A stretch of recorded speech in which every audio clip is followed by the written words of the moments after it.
तो बच्चों, इस पाठ का विस्तार हम देखेंगे, राम लक्ष्मण परशुराम संवाद। ठीक है, अब इसमें हम सीधे पाठ पे चलते हैं। पाठ का जो अंश है वो रामचरितमानस के बालकांड से लिया गया है। सीता स्वयंवर में राम जी के द्वारा शिव धनुष भंग होने के बाद मुनीश परशुराम जी को ये समाचार मिला तो वे क्रोधित हो जाते हैं। शिव धनुष को खंडित देखकर वह आपे से बाहर हो जाते हैं और राम के विनय और विश्वामित्र के समझाने और राम जी की शक्ति परीक्षा लेकर वो अंततः उनका गुस्सा शांत होता है। और इसी बीच राम लक्ष्मण परशुराम जी के बीच जो संवाद हुआ उस प्रसंग को यहाँ प्रस्तुत किया है। परशुराम जी के क्रोध भरे वाक्यों का उत्तर लक्ष्मण व्यंग वचनों से देते हैं और इस प्रसंग की विशेषता है लक्ष्मण जी वीरस से पगी व्यंग्य उक्तियां व्यंजना शैली में बताया है। तो यहाँ वीरस आपने देखा, वीरस है उसका स्थायी भाव है उत्साह। ठीक है, अब आगे हम चलते हैं पाठ के आगे। थोड़ा सा मैं आपको पद थोड़ा देख रहे हैं दृश्य।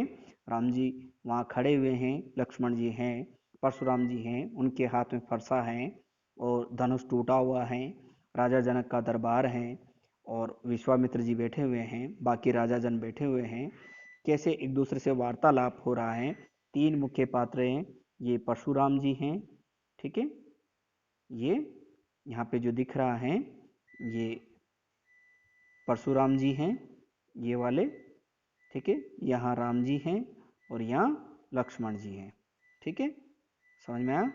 तो यहाँ पे ये राम, ठीक है, एक तरफ परशुराम जी,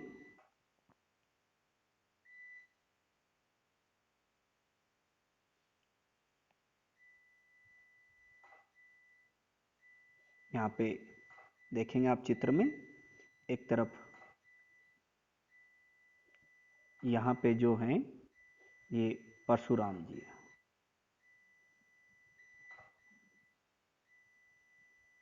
ठीक है, यहाँ पे ये जो हैं राम जी हैं और यहाँ पे जो हैं ये लक्ष्मण जी।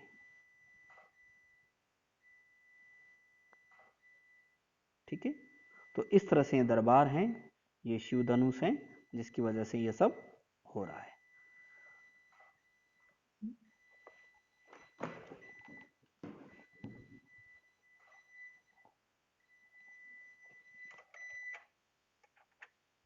आगे देखेंगे आप। नाथ संबोधन बंजनिहारा हो क्यों एक दास तुम्हारा। आय सुकहाँ कहीं किन मोहे सुनि रिसाए बोले मुनि कोई। यहाँ पहली चौपाई में कह रहे हैं कवि महाकवि तुलसीदास जी, नाथ संबोधन भंजनिहारा होए क्यों एक दास तुम्हारा। जब सभा में परशुराम जी बोलते हैं किसने धनुष तोड़ दिया है, तो राम जी उसका जवाब देते हैं कि हे नाथ, हे परशुराम जी से कहते हैं भगवान शिव का धनुष कौन तोड़ने वाला है, कोई आपका दास ही होगा। शिव जी का धनुष तोड़ने वाला कोई आपका दास ही होगा। आयसु कहा कहीं किन मोई, आप क्या आज्ञा है, आप मुझे क्यों नहीं कहते। सुनी रिसाई बोले मुनि कोई, ऐसा सुनते ही मुनि क्रोध से बोले। ऐसा सुनते ही इनको और क्रोध आ गया कि ऐसा कैसे हो सकता है। सेवक जो सेवा, सेवक सो जो करे सेवकाई, हरि करनी करी करही लड़ाई। वो कहते हैं सेवक तो वह है जो सेवा करे, और आपने तो सेवा नहीं की है, आपने तो शत्रुता का काम कर दिया है। अरे करनी करी करई लड़ाई, आपने तो लड़ाई का काम कर दिया है, आपने शत्रुता का काम किया है, इसलिए आपके साथ मुझे लड़ाई करनी पड़ेगी। सुनौ राम जय शिव धनु तोरा, सहस भाऊ सम सोरी पुमोरा। सुना है राम ने शिव धनुष तोड़ा है। वो कहते हैं कि जिसने भी शिव धनुष तोड़ा है वो शस्त्र भावों के समान मेरा दुश्मन है, रिपु है, इसलिए उसे मैं दंड देऊंगा। सो बिल गाय बिहाय समाजा, न ते मारे जी सब राजा। इसलिए बाकी जो राजा बचना चाहते हैं वो इस सभा से अलग हो जाएं, नहीं तो सभी राजा मारे जाएंगे, सबको मौत के घाट उतार दूंगा मैं। सुनी बचन सुनी मुनि बचन लखन मुस्काने, बोले परशु धरई अवमाने। ऐसा सुनते ही राम जी के भाई छोटे लक्ष्मण जी मुस्कुराते हैं परशुराम जी के वचन सुनकर और बोलते हैं, फरसा धारण किए परशुराम जी से अपमान पूर्वक शब्द कहने लगते हैं। ऐसा बोलते हैं। अब अवमाने वो अवमानना करते हुए बोलते हैं, बहुधन हुई तोरी लड़काई, कबहु न असीर सिकीन घुसाई। बचपन में हमने जब शास्त्र विद्या सीखी तो बहुत सारी धनुइयां तोड़ी हैं, बहुत सारे धनुष तोड़े हैं छोटे छोटे। हे गुसाई, आपने ऐसा क्रोध नहीं किया तब तो। यही धनु पर ममता के है तू, सुनी रिसाई कह भृगुकुल के तू। इस धनुष पे आपकी ममता क्यों है? इस धनुष से आप इतना प्रेम क्यों करते हैं? ये सुनते ही भृगु वंश के जो परशुराम जी हैं वो कुपित वाणी में फिर गुस्सा करते हैं। बोले, दोहे में कहा है, रे नृप बालक काल बस बोलत तो ही न संभार, धनु ही सम त्रिपुरारी धनु विदित सकल संसार। वो बोलते हैं, हे राजा के पुत्र, दशरथ के पुत्र, तेरा काल बोल रहा है, तू काल के वश में है, इसलिए तू संभल के नहीं बोल पा रहा है। ये साधारण धनुष नहीं है जिसे तू छोटा समझ रखा है, ये शिव धनुष है, त्रिपुरारी का है, जिसे पूरा संसार जानता है। त्रिपुरारी, ठीक है। दूसरा है, लखन कहा हसी हमरे जाना, सुनु देव सब धनुष समाना। लक्ष्मण जी फिर व्यंग में हंसते हुए कहते हैं, हे देव, हमने तो सुना है सभी धनुष एक समान हैं, और इस धनुष के टूटने से आपको क्या लाभ होगा, क्या हानि होगी। का क्षति लाभ जंजून धनु तोरे, देखा राम नयन के भोरे। इससे क्या लाभ होगा? और उन्होंने रामचंद्र जी की तरफ अपने आंखें झुका करके बोला, ये छूटते ही टूट गया, इसमें राम जी का कोई दोष नहीं है। छुअत टूट रघुपति न दोषु, मुनि बिनु काज करई कत रोसु। हे मुनि, आप तो बिना काम के हम पे दोषारोपण कर रहे हैं, क्रोध कर रहे हैं। हमने ऐसा कुछ नहीं किया है, ये तो भगवान राम के छूते ही टूट गया। बोले चिते परसु की ओरा, रे सठ सुनहि स्वभावन मोरा। परशुराम जी ने अपने फरसे की ओर देखते हुए कहा। परशुराम जी कह बोलते हैं गुस्से में, हे दुष्ट, तूने मेरे स्वभाव के बारे में नहीं सुना, मैं कौन हूँ। बालक बोली बधो नहीं तोई, केवल मुनि जड़ जानई मोही। मैं बालक समझ के तुझे अब तक दंड नहीं दे रहा हूं, तेरा वध नहीं कर रहा हूं। तू मुझे मुनि समझ रहा है, मैं तुझे मुनि लग रहा हूं, मैं तुझे मूर्ख लग रहा हूं। मैं बालकु बोली समझ मैंने तेरा वध नहीं किया। बाल ब्रह्मचारी अति कोई, विश्व विदत क्षत्रिय कुल द्रोही। मैं बाल ब्रह्मचारी हूं और स्वभाव से बहुत गुस्से वाला हूं, कोई क्रोधी हूं। विश्व विदित, पूरा संसार जानता है कि मेरा स्वभाव कैसा है। मैं क्षत्रियों के कुल का द्रोही हूँ। हिंदू धर्म में 4 वर्ण आश्रम है, ब्राह्मण, क्षत्रिय, वैश्य, शूद्र। तो यहाँ वैश्य नहीं है, शूद्र नहीं है, यहाँ तो क्षत्रिय और ब्राह्मण में द्वंद्व चल रहा है। क्षत्रिय रघुकुल वंश के लक्ष्मण जी हैं और ब्राह्मण परशुराम जी हैं, और मैं क्षत्रिय कुल को नाश कर दूंगा। भुजबल भूमि भूप किने कीनी, विपुल बार मही देवन दीनी। मैंने अपनी भुजाओं के बल पर इस कई बार इस धरती को राजाओं से रहित कर दिया है, मुक्त कर दिया है, और ये धरती ब्राह्मणों को दान में दे दी है, ब्राह्मणों को दान में दे दी है। आखिरी में दोहे में कहा है, मातु पितई जन सोच बस कर सिमई सकिशोर, गर्बन के अरबक दलन परसु मोर अति घोर। वो कहते हैं कि तुम्हें तुम्हारे माता पिता, हे राजकुमार, मैं तुमसे लड़ाई मोल लेकर अपने माता पिता के लिए सोच और चिंता का कारण मत बन। लक्ष्मण के लिए कह रहे हूं कि तू अपने माता पिता की चिंता कर राजकुमार, नहीं तो मैं कौन हूं। मेरा फरसा बहुत कठोर है और ये गर्भ में पल रहे बच्चे को भी मारने की क्षमता रखता है। गर्भन के अर्भक दलन परशु मोर अति घोर। मैं ऐसा क्रोध और तेजवान हूं कि गर्भ पेट में पल रहे बच्चे को भी मार देगा। आगे कह रहे हैं वो, बिहसी लखुन बोले मृदुबानी, अहो मुनीस महाभट मानी। पुनि पुनि मोई देखाव खुटारू, चतह चहत उड़ावन फूकी पहाड़ू। वो परशुराम जी की बातें सुनकर लक्ष्मण जी मृदु वाणी में बोलते हैं, मीठी वाणी में बोलते हैं मुस्कुराते हुए, मैंने सुना है योद्धा हैं आप बड़े, आप बहुत बड़े योद्धा हैं, फिर मुझे अपना फरसा क्यों दिखा रहे। पुनि पुनि मोई देखा वो कुठारू, तुम्हारे हाथ में जो कुठार फरसा है मुझे क्यों दिखा रहे। चैत उड़ावन फूकी पहाड़ों, क्या तुम फूक मार के पहाड़ उड़ा देना चाहते हो। यहाँ कुंबड़ बतिया को नाई, जे तरजनी देखी मरी जाई।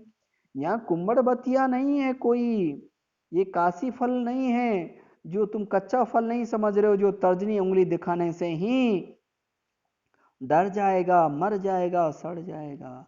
हम ऐसे साधारण नहीं हैं जो तुम्हारे कहने मात्र से डर जाएंगे। देख कुटारु सरासन बाना, मैं कछु कहा सहित अभिमाना। भृगुसुत समुझ जनेऊ बिलो की, जो कछु कहूं सहोर शिरो की। हे मुनि, हे परशुराम जी, आप हाथ में फरसे और कंधे पर धनुष बाण देखकर मैंने अभिमान कुछ अपने, आपने जो अभिमान पूर्वक कुछ वचन आपसे कहे हैं, समझ में आपको पता चल रहा होगा हम भी क्षत्रिय हैं। हे मुनि, आपके हाथ में फरसा और कंधे पर धनुष बाण देखकर मैंने अभिमान पूर्वक जो कुछ वचन आपसे कहे हैं, आप ऋषि भृगु के सुपुत्र हैं, गले में जनेऊ धारण कर रखा है आपने, और ये सब देखकर मैंने अपने क्रोध को नियंत्रित कर लिया, आपके कठोर वचनों को मैंने सह लिया। नहीं तो क्यों, क्योंकि आपकी जनेऊधारी ब्राह्मण है इसलिए। सुर मई सुर हरिजन अरुगाई, हमरे कुल इन पर न सुराई। बंदे पाप अप की रति हारे, मारत हूं पापर ही तुम्हारे। कोटि कुलिस सम बचन तुम्हारा, व्यर्थ धरऊं धनुबान कुठारा। कहते हैं वो, सुर मई सुर हरिजन अरुगाई। हम, हमारे कुल जो रघुकुल हैं वो मर्यादा से बंधा हुआ है, मर्यादा पुरुषोत्तम का भाई हूं मैं। हम देवता, ब्राह्मण, भक्त और गाय पर कभी प्रहार नहीं करते, इनको मारने से अपकीर्ति पाप लगता है, हार के समान है। इसलिए यदि आप मुझे मारे भी तो मैं आपके चरण पड़ूंगा, लेकिन आपके जो वचन हैं वो बहुत कठोर हैं, और आपने तो व्यर्थ में ही ये धनुष बाण धारण कर रखा है। क्योंकि जो योद्धा होते हैं, सूरवीर होते हैं, वो प्रशंसा नहीं करते, काम करके दिखाते हैं, युद्ध में विजय प्राप्त करते हैं। आपने तो व्यर्थ में धनुष बाण धारण कर रखा है। और जैसे ही वो बोलते हैं तो परशुराम जी का क्रोध बढ़ जाता है। वो कहते हैं, जो बिलो की अनुचित कहूं क्षमाऊं महामुनि धीर। सुनी सरोस भृंगु भृगुवंश मणि बोले गिरा गंभीर। हे महामुनि, यदि देखकर मैंने आपको अनुचित कह दिया तो अपने धैर्य और मुझे क्षमा कर देना। जो बिलो की अनुचित कहे क्षमो महामुनि धीर। हे महामुनि, आप धैर्य धारण है वाले हैं, मुझे क्षमा कर देना। मैंने अगर आपको कुछ अनुचित कह दिया है, आपको कुछ बुरा कह दिया है। लक्ष्मण के ये बातें सुनकर और परशुराम जी क्रोध में फिर गंभीर वाणी में बोलते हैं, गिरा गंभीर, वो गंभीर वाणी में बोलते हैं। क्या बोल रहे हैं? कौशिक सुनौ ये मंद, कौशिक सुनौ मंद यहूँ बालकूं, कुटिल काल बस निज कुल घालकूं, भानुवंश राकेश कलंकु, निपट निरंकुश अवधु असंकु, काल कबलु होई छन माही, कहो पुकारे खोरी मोहि नाही, तुम हट कहूँ जो चहूँ उबारा, कई प्रताप बलु रोष हमारा, लखन कहऊँ मुनि सुजसु तुम्हारा, तुम्हें अछत को बर नहीं पारा, अपने मुँह तुम आपने करनी, बार अनेक भांति बहु भरनी, नहीं संतोषु तय पुनि कछु कहूँ, जनि ऋषि रोक दुस्सह दुख सहूँ, वीर व्रति तुम धीर अछोबा, गारी देत न पावहु सोबा, सूर समर करनी करई, कई न जना वही आपू, विद्यमान रन पाए रिपु, कायर कथई प्रतापु। इसमें कह रहे हैं वो किस तरह से वो वर्णन करते हैं, कौशिक सुनो मंद ये बालकों। कौशिक विश्वामित्र की तरफ इशारा करते हुए परशुराम जी कहते हैं, लक्ष्मण को अवमानना करते हुए देखकर परशुराम जी बोलते हैं, हे कौशिक, हे विश्वामित्र, सुनो, ये बालक बहुत ही मंद बुद्धि है। मंद यहूँ बालक हूँ, ये मंद बुद्धि बालक है, कुटिल स्वभाव वाला है। कुटिल काल बस निज कुल घालको, ये अपने कुल का विनाश कराने वाला है। अगर मैंने इसको मार दिया तो इसके कुल में ये खत्म हो जाएगा।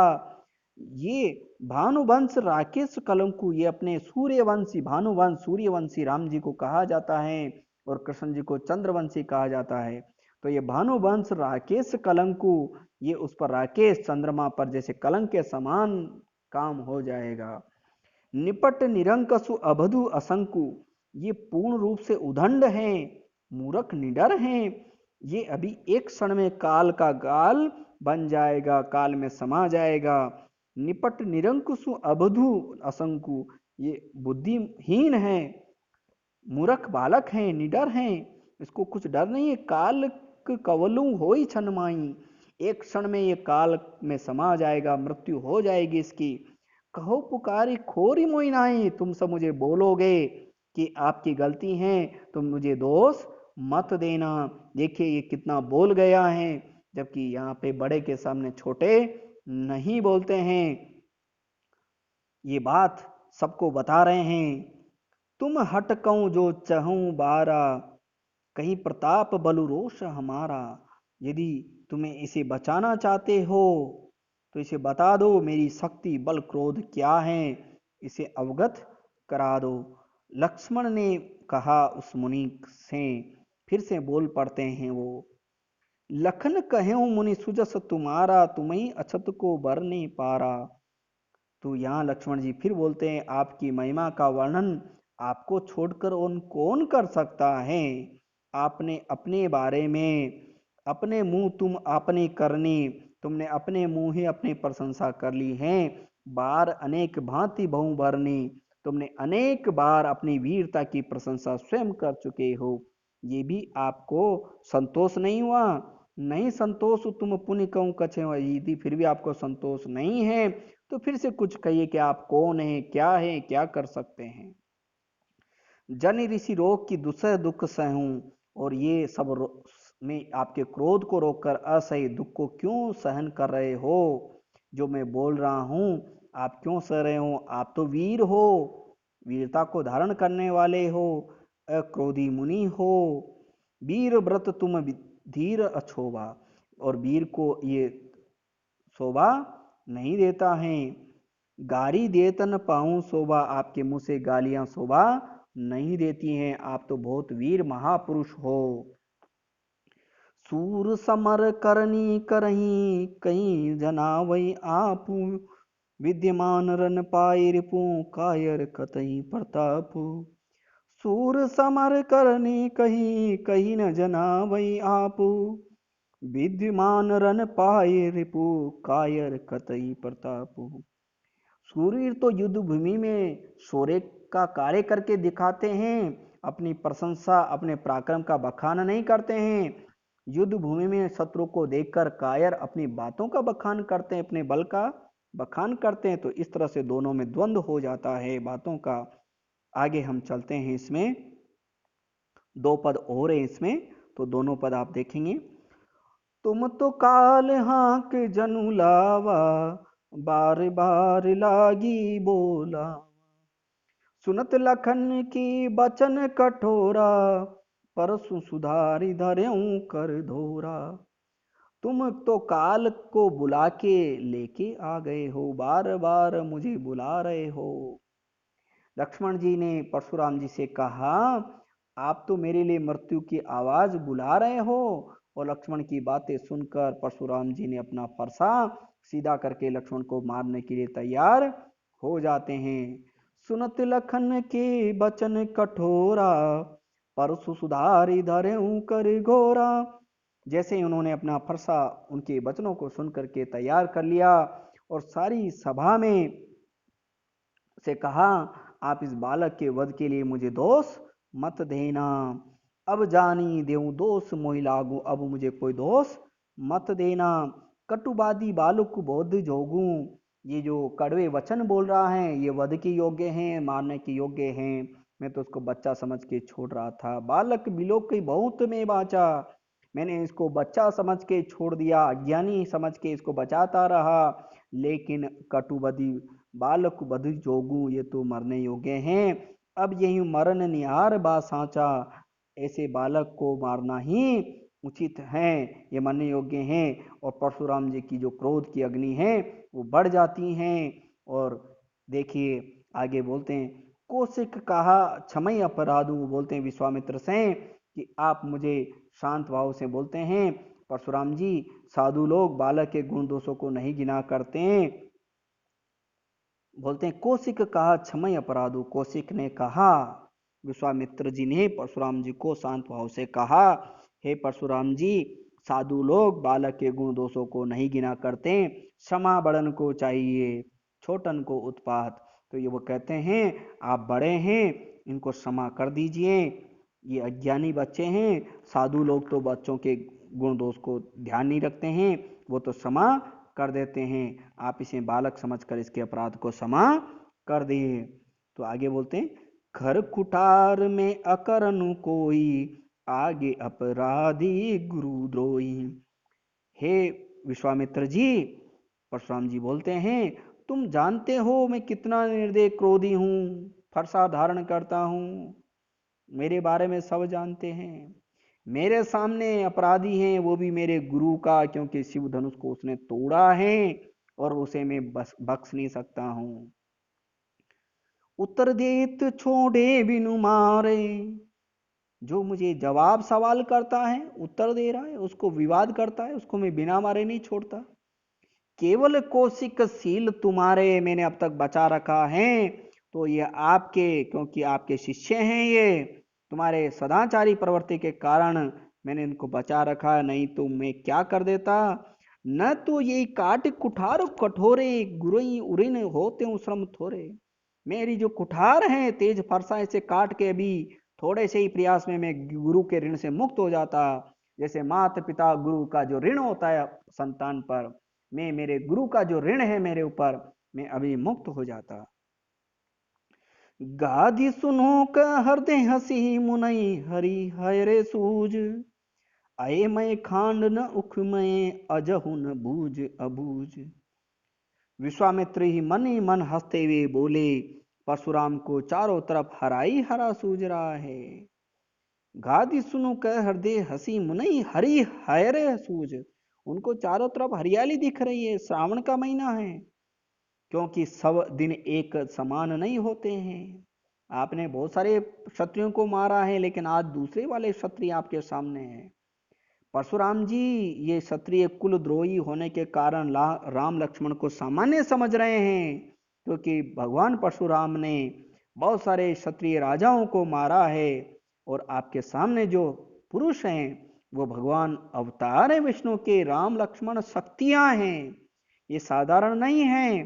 कैसे नहीं है? अयमय खांड न उखमय, ये गन्ने की बनी हुई शक्कर नहीं है। यहाँ तो तलवार वाला काम है, धनुषधारी है, एक शेषनाग का अवतार है लक्ष्मण, और ये विष्णु के अवतार हैं। तो ये ऐसा नहीं है कि इख की तलवार, ये खांड की बनी हुई तलवार नहीं है, लोहे की बनी तलवार है। अखमय खांड न उखमय, यहाँ जो तलवारें हैं वो खांड की बनी हुई नहीं है, पिघल जाएगी, लोहे की बनी तलवारें हैं। और ये बहुत क्षत्रिय हैं, वीर पुरुष हैं। परशुराम जी अज्ञानी के समान किस बात को नहीं समझ रहे हैं? आप तो ज्ञानी हैं। अजौ न भूज अभूज, आप तो जानते हैं, अंतर्यामी हैं, आप ईश्वर के अवतार हैं, फिर आप कैसे नहीं जान पा रहे हैं कि राम और लक्ष्मण कौन हैं? ये तो विश्व का कल्याण करने वाले हैं और आप अज्ञानी बन रहे हैं। तो मन ही मन वो सोचते हैं विश्वामित्र जी उनके बारे में कि परशुराम जी ये सब क्यों कर रहे हैं, ऐसा क्या है। कहूँ लखन मुनिशील तुम्हारा, को नहीं जानत विदित संसारा। मात पितई उरनी बयनी के, गुर रिनु रहा सोच बड़ जी के। सो जनु हमरे माथे काड़ा, दिन चले गए ब्याज बड़ बाड़ा। अब आनई व्यवहारिया बोली, तुरत देऊ में थेली खोली। सुनी कटु बचन कुठार सुधारा, हाय हाय सब सभा पुकारा। भृगुबर परसु देखा बहु मोई, विप्र बिचारी बचो नृप दोई। मिले न कभू सुबट रन गाड़े, द्विज देवता घर ही के बाड़े। अनुचित कही सबु लोग पुकारी, अनुचित कहीं सब लोग पुकारे। रघुपति सये नहीं लखनु निवारे। लखन उतरई आहुति सरसी, भृगुबर कोप कृशानो। बढ़त देख जल सम बचन, बोले रघुकुल भानु। तो इसमें देखिए क्या कह रहे हैं, कहूं लखन मुनि शील तुम्हारा। कहीं लखन, लखन जी कहते हैं मुनि तुम्हारा शील, तुम्हारा चरित्र, तुम्हारा ज्ञान, तुम्हारा महापुरुष, तुम्हारा पुरुषत्व सब जानते हैं, पूरा संसार जानता है। आपके स्वभाव के बारे में कौन नहीं जानता? समस्त संसार जानता है, कौन नहीं जान विदित संसारा, पूरा संसार जानता है। मात पिता हुरई बहिनी के, आप तो माता पिता से तो ऋण हो चुके हैं, आप गुरु ऋण की चिंता आपको बड़ी लगी हुई है। आपके माता पिता आपको पता है, इनकी माता का नाम रेणुका था, ठीक है। तो यहाँ कहते हैं मात पिता उर्नी बहिनी के, आप मुझे मालूम है आप अपने माता पिता से तो ऋण हो चुके हैं, अब गुरुजी के ऋण की चिंता पड़ी हुई है, आपको सता रही हैं, और आप इस ऋण को हमारे सिर पे निकाल रहे हो। जो जनु हमारे माथे खाड़ा, आप हमारे माथे निकाल रहे हो। आपका धनुष टूट गया शिव जी का, आपको बड़ी चिंता लगी हुई है।